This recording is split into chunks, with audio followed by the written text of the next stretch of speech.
साक्षात्कार में आज के हमारे मेहमान हैं भारत के रेल मंत्री और इस मंत्रालय में आने से पहले एक out of the box solutions लाने के लिए मशहूर सुरेश प्रभु। सुरेश जी, आपको बहुत स्वागत है सीएनबीसी आवाज पर।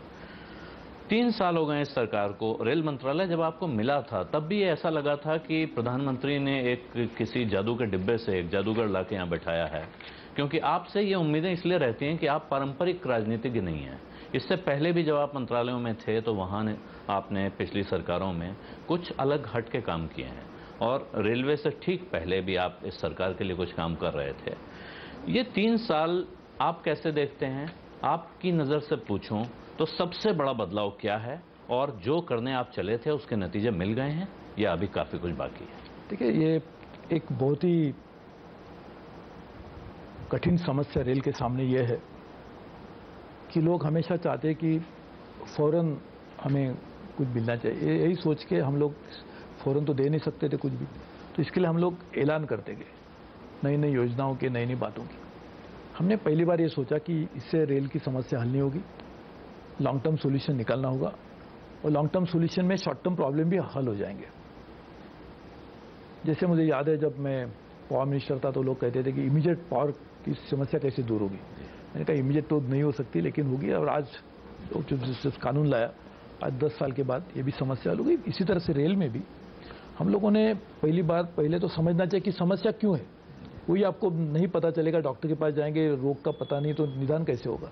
तो इसके लिए हमने व्हाइट पेपर, एक श्वेत पत्रिका देश के सामने रखी, पार्लियामेंट को दिखाई, उसके बाद में बजट प्रेजेंट किए। दोनों बजट में इसी के ऊपर क्या होना चाहिए उसके बारे में जिक्र किया था, और ये सभी चीज़ें पूरी मात्रा में ये तो पूरी हो गई है या बहुत ही एडवांस स्टेज ऑफ इम्प्लीमेंटेशन पे।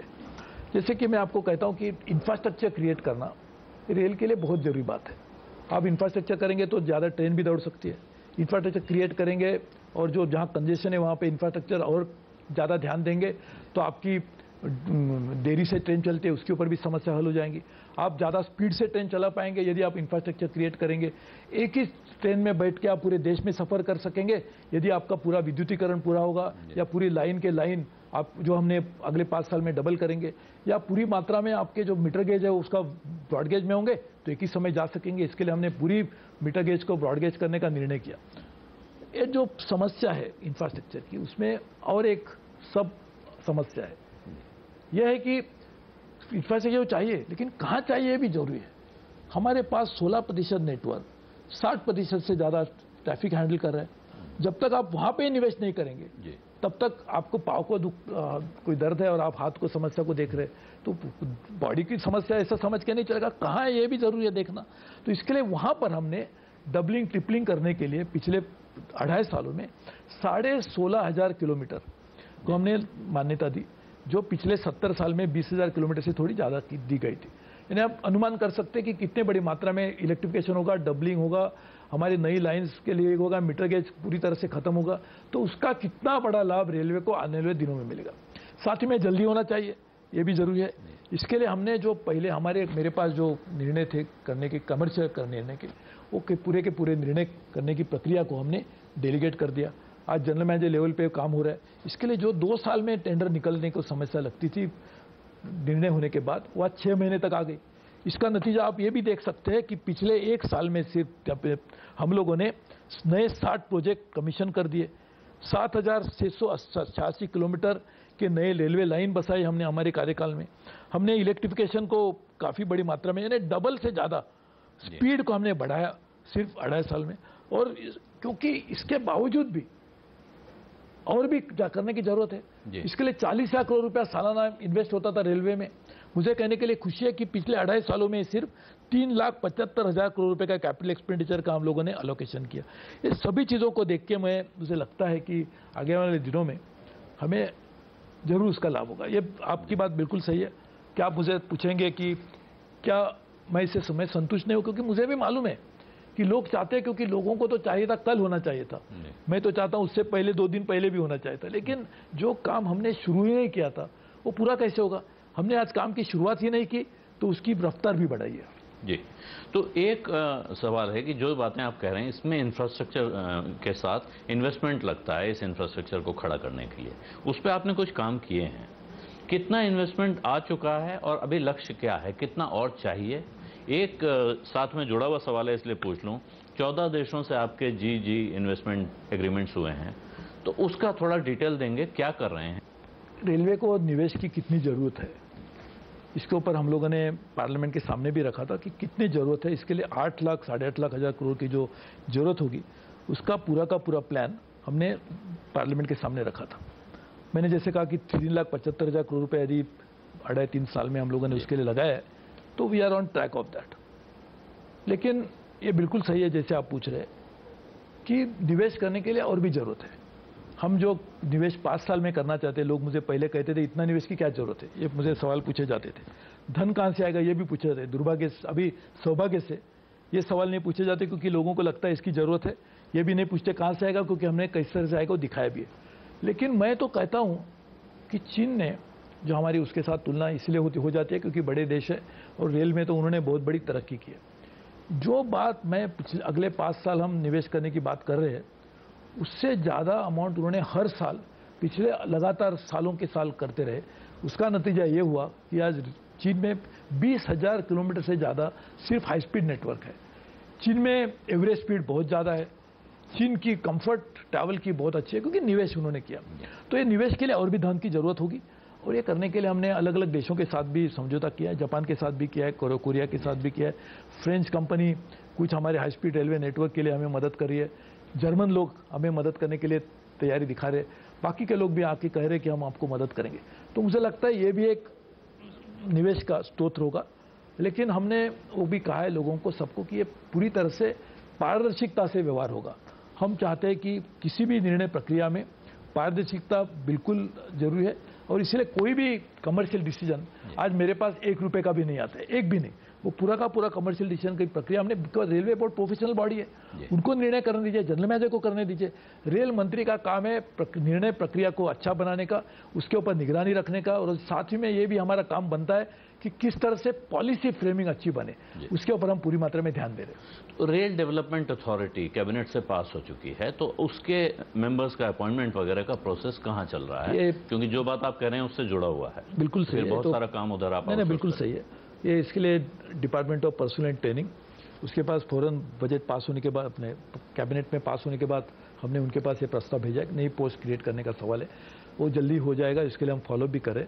लेकिन मुझे एक उम्मीद है कि बहुत ही जल्द ये प्रक्रिया पूरी होकर हम इस अथॉरिटी को कार्यान्वित भी कर देंगे। जी, एक और जुड़ा सवाल फिर रेवेन्यू से जुड़ा है, लेकिन वो उसमें शेयर बाजार की बहुत दिलचस्पी है। आपकी 3 PSUs हैं जिनकी लिस्टिंग होनी है, जिनमें IRCTC पे तो मुझे लगता है आम निवेशक की भी नज़र है कि कब ये लिस्ट हो और कब हम इसमें पैसा लगाएं। उस मोर्चे पे क्या प्रोग्रेस है, क्या टाइमलाइन दे सकते हैं कुछ? देखिए, ये तीनों के लिए एक फाइनेंस मिनिस्ट्री वैसे उसको देख रही है। हम लोग पूरी तरह से उनको सहयोग दे रहे हैं। ये प्रक्रिया जल्द से जल्द पूरी होने के लिए जो ज़रूरत है वो भी हम करेंगे। IRFC काफ़ी अच्छी तरह से कैपिटल मार्केट उनको भी जानते हैं, क्योंकि वहाँ से फंड रेज भी करते आए हैं।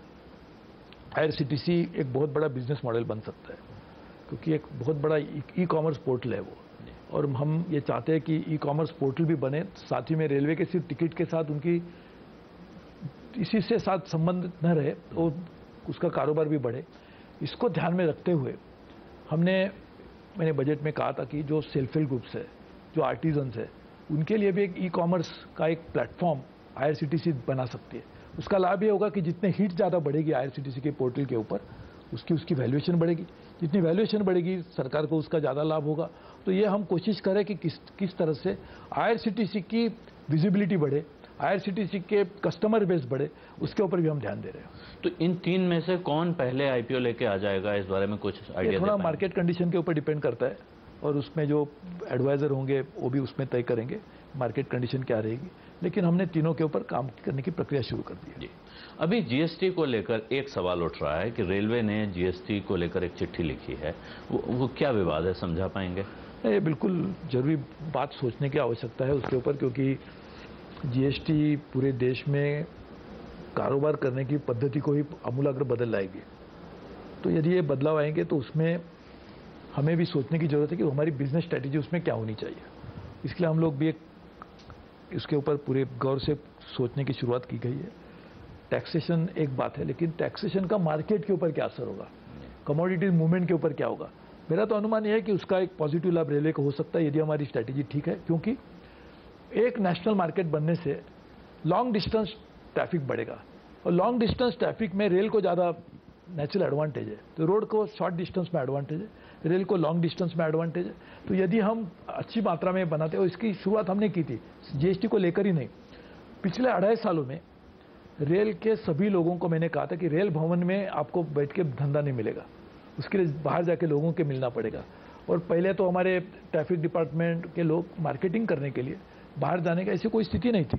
हमने पूरी मात्रा में कमोडिटी से कमोडिटी लेकर, सिर्फ 10 कमोडिटी नहीं तो उसको बढ़ाने के लिए भी 40 कमोडिटी लेकर जाने के लिए एक पूरी स्ट्रैटेजी बना के, वो मार्केट सेगमेंटेशन करके बाहर जाके लोगों को मिलने के लिए भी लोगों को करने की शुरुआत की। और मैंने खुद बियॉन्ड कोल इस तरह का एक सेमिनार 2 साल पहले किया था, उसमें सभी नॉन कोल कस्टमर्स को बुलाया था। आज स्टील हो, सीमेंट हो, आयरन हो, ये तो हमारे ट्रेडिशनल कमोडिटीज है। उसके अलावा पार्सल का बिजनेस हो, इसके अलावा नए नए एल्यूमिनियम जैसे कमोडिटीज हो, सबको हम रेल में किस तरह से लाया जा सकते हैं, इसके ऊपर हमने आदेश दिया है रेल के ट्रैफिक डिपार्टमेंट को, और वो भी उसमें काम कर रहे हैं। तो एक तरह से आप कह रहे हैं कि मार्केटिंग पे जोर दिया जा रहा है ताकि जाकर उस कस्टमर को कन्विंस किया जाए। बैठ के आप कहेंगे आना है तो आइए, तो ऐसा तो बात नहीं चलेगी। तो अब दूसरा आपका जो बड़ा कस्टमर है वो है पैसेंजर। पैसेंजर की नज़र से देखें तो पहला सवाल आपसे है कि पिछले 3 साल में पैसेंजर के लिए आपने क्या किया? देखिए 3 साल में क्या क्या कहने के लिए मुझे सिर्फ 3 मिनट में कहना मुश्किल है, इतना किया है। क्योंकि हमने तो मैं आपसे कुछ सवाल थोड़ी हमने खान पान सेवा में सुधार के लिए खान-पान नई नीति भी लाई है। कंबल के लिए एक मैकेनाइज्ड लॉन्ड्रीज बनाए जा रहे हैं। हमारे पानी के लिए लोगों को जो समस्या थी उसके लिए 2 रुपये में पानी मिलने के लिए एटीएम जैसी व्यवस्था बनाई गई है।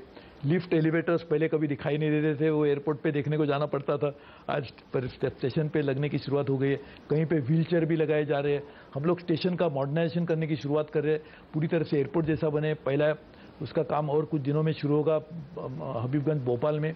9 जनवरी को हमारे प्रधानमंत्री जी ने गांधीनगर में, गुजरात में 300 रूम का एक 5 स्टार होटल बनाने के लिए भी रेलवे के ऊपर, वहाँ एयरपोर्ट जैसा है, फिर वो स्टेशन बनेगा, उस तरह के कार्यक्रम की भी शुरुआत की गई है। साथ ही में हम लोग टिकट बुकिंग की सेवा है उसमें सुधार लाने की कर रहे।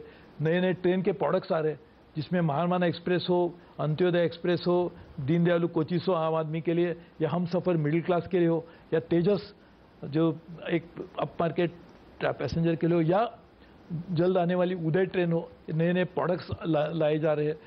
हर जगह में टॉयलेट्स की व्यवस्था, क्लीनलीनेस बड़ी मात्रा में उसमें सुधार पैसेंजर के बेनिफिट में लाया जा रहा है। तो मुझे लगता है बहुत कुछ चीज़ हमने पैसेंजर के लिए करने की शुरुआत की, लेकिन ये मैं कहता हूँ शुरुआत है। जिस तरह से हम आगे चलते रहेंगे, आपके हाथ हमारे हाथ में मिलते रहेंगे, तो और भी बातें बनती जाएंगी।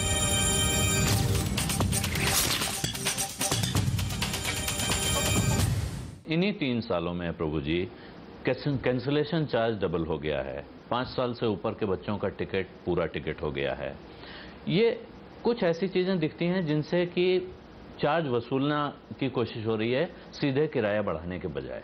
तो आप क्या सीधे किराया बढ़ाने पर विचार नहीं कर रहे हैं? लोगों को ये पहले सोच के चलना चाहिए कि रेलवे आम आदमी के लिए है, तो रेलवे जितनी अच्छी बनेगी उसका सबसे ज़्यादा लाभ आम आदमी को ही होगा। तो इसके लिए भी कुछ ना कुछ आमदनी के स्रोत भी रेल के पास होने चाहिए ताकि रेल भी काम करे। इसके लिए हमने बढ़ाने के लिए दूसरे भी काम किए हैं। नॉन फेयर रेवेन्यू बढ़ाने के लिए भी हमने 80% इस साल में बढ़ोतरी की। अगले कुछ साल में 40,000 करोड़ तक उसको ले चलेंगे। ये कभी नहीं हुआ था रेल में, जो हम कर रहे हैं। एनर्जी बिल को कम कर रहे हैं, 41,000 करोड़ रुपए कम करेंगे 10 साल में, 4,000 पहले हो चुका है।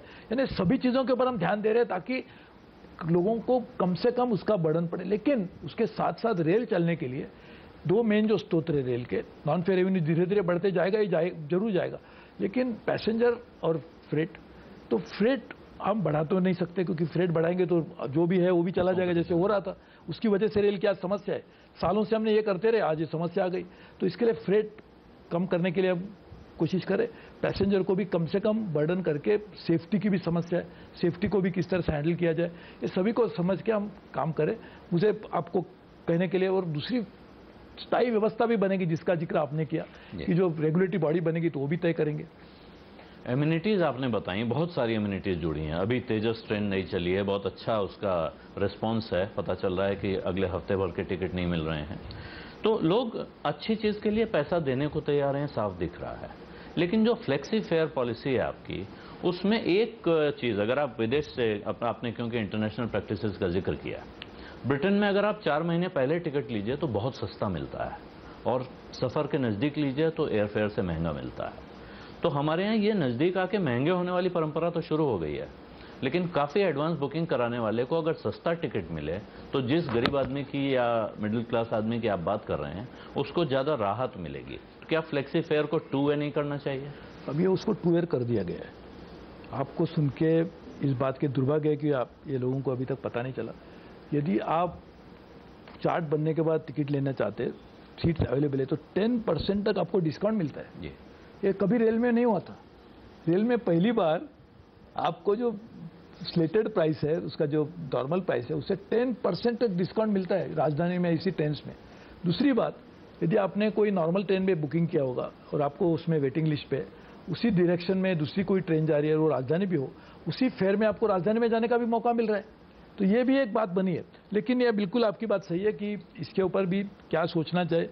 हमने ट्रैफिक डिपार्टमेंट को कहा है कि उसके ऊपर भी सोचा जाए। बिल्कुल सही है आपकी बात कि जो रेल के हित में, लोगों के हित में, वही बात होनी चाहिए। जी।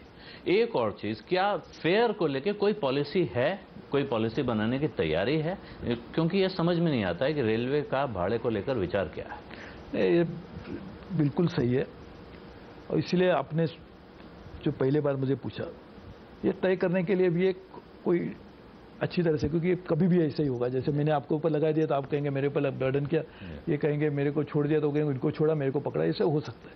इसके लिए एक इंडिपेंडेंट प्रोफेशनल तरीके से इसके ऊपर देखने के लिए एक रेल डेवलपमेंट अथॉरिटी, जो रेगुलेटरी बॉडी है, वो काम करेगी।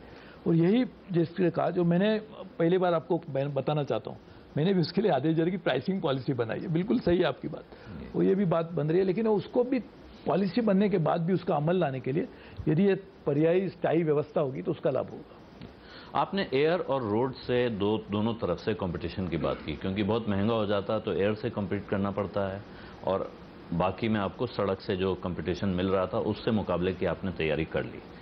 लेकिन एक सेफ्टी का सवाल आपने उठाया था। एक राष्ट्रीय संरक्षा कोष का ऐलान हुआ था, उसके आगे 1 लाख करोड़ रुपए से ऊपर का फंड है, उससे गुजारा होता है या उसके आगे आप सेफ्टी सेस लगाने हैं जैसी किसी चीज़ पे विचार कर रहे हैं? बजट में उसके बारे में बात हुई, अरुण जेटली जी ने उसको बताया था। वो सेफ्टी फंड बन गया है।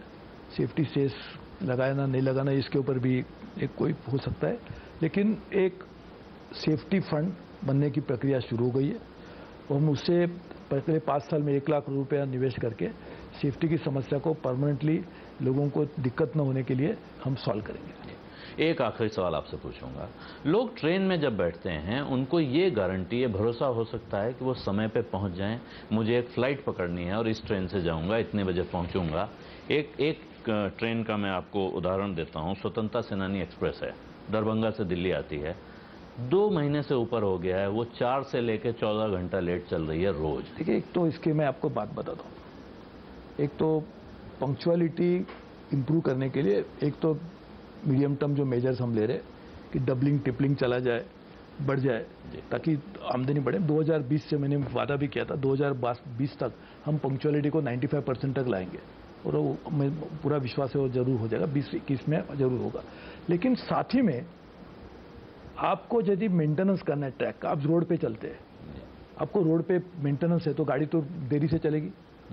एयरपोर्ट पे आप जब ट्रैक उसका हाईवे अपना रनवे को रिपेयर करते तो प्लेन डिले होगी।